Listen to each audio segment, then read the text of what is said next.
Satu kapal dari Armada Kemanusiaan Global Sumut Flotilla atau JSF dilaporkan telah berhasil memasuki perairan teritorial Gaza. Kapal tersebut yang diketahui bernama Mykonos hingga saat ini menjadi satu-satunya kapal JSF yang mencapai wilayah Gaza dari total armada yang berlayar menuju jalur Gaza. Berdasarkan pantauan dari Global Sumut Flotilla Tracker, per pukul 15.24 waktu Indonesia bagian Barat, hanya tersisa 2 kapal JSF yang statusnya sedang berlayar. Sedangkan kapal-kapal lainnya berstatus telah dicegat dan berstatus diperkirakan telah dicegat. Hanya saja, meskipun kapal JSF bernama Mykonos sudah berada di perairan Gaza, Global Sumut Flotilla Tracker mencatat kecepatan kapal tersebut 0,00 knot dengan arah 0 derajat, yang mengindikasikan bahwa kapal tersebut mungkin dalam keadaan berhenti total atau tidak bergerak. Hingga saat ini, status pasti kapal Mykonos masih belum jelas, termasuk apakah kapal tersebut telah dicegat oleh pasukan Israel saat berada dalam kawasan perairan Gaza.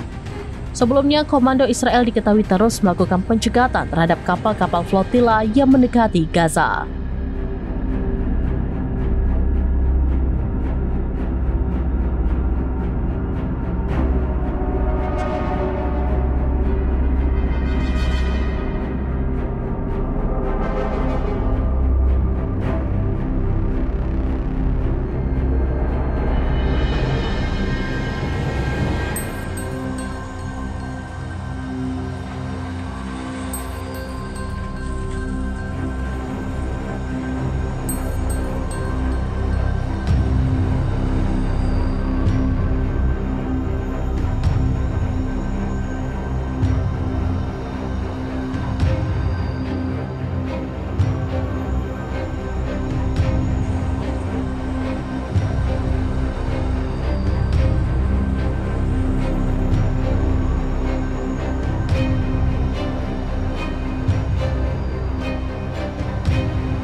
Download Tribun X sekarang, menghadirkan lokal menjadi Indonesia.